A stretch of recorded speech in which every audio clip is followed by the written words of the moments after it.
What's going on, guys? It's Screecher, and welcome back to another deck profile of my remote dual locals winning Gren Maju de Eldlich. This deck I completely should not have played today. Not because it's a bad deck, I just straight wasn't playing locals today. I got dragged into work very last minute, so I cancelled my entry. I wasn't going to enter. I got to work, and they almost immediately sent me home. Uh, Nothing against me, it was just too quiet and they meant to call me and cancel me. I was like, sure, fine, I only live around the corner. So I checked my phone, I was like, right, I have like an hour to run home and get prepared for locals. I got my little speedy legs, ran home as fast as I could, picked up the first deck that I could, which was this, which was I was going to play either this week or in a few weeks' time anyway, and quickly scanned through it and was like, right, yeah, sure, this will do. Quickly slapped together a side deck and immediately came and played my locals today. And I played today probably the most competitive locals I have ever played. I 2-1'd, 2-0'd, 2-0'd. So I 2-1'd in the very first game. 2-1'd in the very first game against Dogmatika, Eldlich, Zoodiac. I then 2-0'd Cyber Dragons, and then 2-0'd Tribrigade Zoodiac in the last game. Gren Maju is a phenomenal card. MVP of the deck is the main thing of the deck. We are playing, however, today, the Lunar Kaiju build. If you are looking to pick up this Gren Maju deck, or a Gren Maju deck, of course, there is 2 to 5, maybe, different versions of it that you can go around. There is a very trap-heavy build that is Manju Stun, which will play the standard Manju engine, which would be like Manju Gizmek Eater, then Desires, and then a bunch of stun cards, probably like Inspector of Order and a bunch of Floodgates. I ideally like playing this version, or the Golden Castle version, which revolves around Golden Castle of Strongberg, to freely summon out cards like Hetrude, which are pops and 2 attacks. It also heavily fuels your Manju because it banishes 10 every standby phase, every one of your standby phases. And then usually, I tend to side the stun lineup. So you basically play a blind second build, and then your opponent more than likely will make you go first. So your idea then is to side in the floodgates, which is kind of what we did here to an extent. But without further ado, we are playing the Kaiju build, so we're going to go ahead and talk about the card-by-card choice. Gren Maju de Eldlich is a standard card, of course. He's going to gain 400 attack for every card banished. And then from there, the only other normal summon we played in the Kaiju build is 3 copies of Fairy Tail Luna. Fairy Tail Luna on normal summon will search another spellcaster with 1850, which is another copy of itself, giving you free discards for stuff like Super Poly, Twin Twisters, the Dangers, many other things. And then its other effect is you can target a card on the field. Your opponent can send the exact card from their deck to the grave, otherwise the cards return to hand. So ideally what you want to do is target your own Kaijus that you've given them. Unless they're playing conveniently the exact Kaiju lineup you're playing, you tend to be able to bounce the Kaiju back to your own hand, as well as the Luna bouncing back to your hand, and you can Kaiju them once again. That's pretty much it. They're the only 2 normal summons in the main deck that we are playing. From here, it's just special summon galore. So, we opted for the Danger Engine. Triple copies of Thunderbird. This, of course, if it's discarded, is going to pop a face-up card. And then 3 Bigfoots. This is going to pop a... Thunderbird pops a face-down. Bigfoot pops a face-up. They are also both level 8. They are also both Winged Beast and Beast. And they also help you, of course, dig through your deck. Now, you might be wondering, why is it convenient that they are Winged Beast and Beast? Well, that's because we are also maining 3 copies of Alpha, the Master of Beasts. The effect of this is, of course, it can be special summoned if your opponent has more attack on the field than you do. So it's basically a slightly better Pankatops. Then you can target any number of Beast or Wing Beast or Beast Warrior monsters, return them to the hand, then return that many cards of your opponent. Meaning that you can freely Thunderbird and Bigfoot as much as you want, then use the effect of Alpha to bounce these to hand and your opponent's stuff, before you then continue to use Bigfoot and Thunderbird again, as they are not once per turn. Also, all 3 of these are level 8, which obviously is going to come up later on. Then we only opted for 2 copies of Gizmek Orochi and 2 copies of Eater of Millions. I just couldn't find space for the third, and I didn't want to brick. Although this deck is just banish.deck, you don't want to conveniently just brick on all of them. Eater of Millions is a problem for some decks. Whenever it attacks, it banishes that card face down. Whenever it is attacked, it also does the exact same. And it's going to gain 100 attack for everything that is banished. Gizmek, of course, is going to banish 8 to summon itself. And then, of course, every turn it will banish 3 from your extra deck in order to pop. Now, if you are going to build this build, you are going to run one of the Kaijus, like I said, as well as some other things. Ideally, I've been testing around with ratios for this, like previously in the past. I've played this deck for years. Anything from 5 to 7 Kaijus, but realistically, 3+ names. So I opted to play Double Gamma Seal, as it's the best and worst Kaiju in the sense of it's the best to give your opponent because it is the worst Kaiju in stat lines. I opted for double copies of Gardler. This is because Tribrigade is a deck and the Wind Barrier statue can become a problem.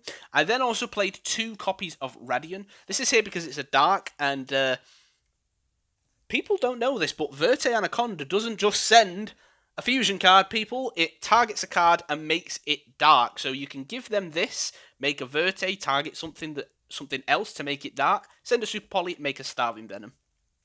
And then last but not least, I wanted to play a 7th Kaiju and a 4th name, so I played Dogoran solely because it's level 8, and it meant I'm running 3 extra level 8s for trading.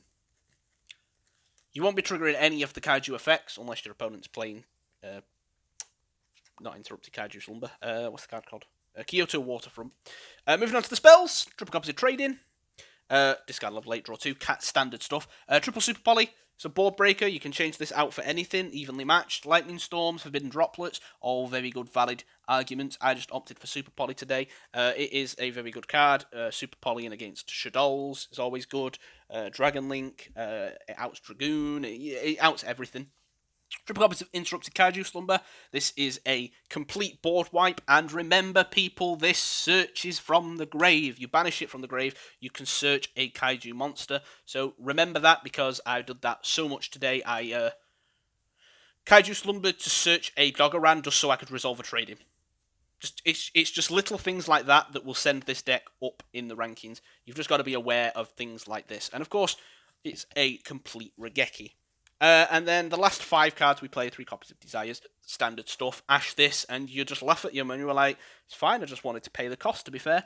And then we are in a control-heavy meta at my locals, so I opted to play 2 Twins. I opted to play Twins over Cosmics, or Lightning Storms, or MST, whatever. Solely because the discards trigger the dangers, and you have a lot of recyclability in this deck, and a lot of consistency, so you always have cards to discard. Moving on to the extra deck, you probably saw that we were playing Zeus. I never made it, but it is a handy thing to know. On top of that, we are playing the Numeron Dragon. This is summoned with 2 monsters of the same rank. More importantly, it's summoned off Dragalubian, as well as potentially summoning number 38. What this card does is Dragalubian requires any 2 level 8s, and then you can detach to take 2 Dragon number monsters with different names from your extra deck or graveyard, accept a copy of itself, special summon one of them, attach the other one as material. So you spec the Numeron and attach the 38 as material. And then a number 100 Numeron Dragon here will actually gain 1,000 attack for every rank on the board. So you are going to, of course, have the Dragalubian, so he will instantly be 8,000 attack. And then, of course, if that doesn't work, you also, like I said, have Zeus as a backup option. You can slap this on top of the Dragalubian and still have the big 8k boy. The last rank 8 we played was Ding. Ding is Ding. It sends. It's a Dragoon out. Lots of things for Ding. Super Poly targets, we only played 3 today. Construct, Mud Dragon, Starving Venom. I made this today. I didn't make these 2, which is a surprise because my local's just dominated by Shadol. If your local's not dominated by Shadol, any 3 Super Poly targets is pretty much good. What else we got? We've got Drago Necro Soul for the Eldlich mashup or Rogue Zombies. Predator Plant Dragostapelio is a fusion and a dark. That's pretty generic. And Trifabania, something like that, is just 3 darks. You could play that. There's a lot of things you can play as Super Poly targets, but Mud Dragon and Starving Venom are usually the 2 you go for, and then I like to flaunt around with a 3rd one every so often. For links, Verte Anaconda, just to send Super Poly, sometimes it's all you need to do. We played the Nightmare Unicorn, along with the Phoenix and the Cerberus, just out anything, out spell, out special summoned monster. The last main link that we played was Relinquished Amina. I feel like all these are standard and necessary. This is here for Eater of Millions, and I made it a lot today. It also, being able to get rid of your Eater of Millions when you're under your own There Can Be Only One means that you can still summon Gren Maju, because that's the only thing that conflicts with siding that There Can Be Only One. And then I run 2 bosses, so I run a Borrel Sword and a Trisbania, because you can special summon stuff to this zone during both players' turns. Gizmek is the prime example, so popping all the spells, or of course just swinging for game. You don't make that many links, so I wanted to play something that actually made me win, like Borrel Sword, over something like Access Code. Moving on to the side, Denkos. The only normal summons you have in this deck, like I said, are the Luna and the Gren Manju. So you're not really heavily relying on your normal summon unless you can go for Manju and swing for game. But if you can't go for Manju and swing for the game, you wanted a really impactful second normal summon. Denko Sekka is a very impactful normal summon. Other than that, you've got Eater of Millions. Sorry, let's try again. Other than that, you've got other impactful normal summons like Inspector Border is what I meant to say, which is what I usually side along with a heavy hand trap lineup and stun lineup. 3 copies of Dimension Shifter. You can main this. There's no harm in maining it.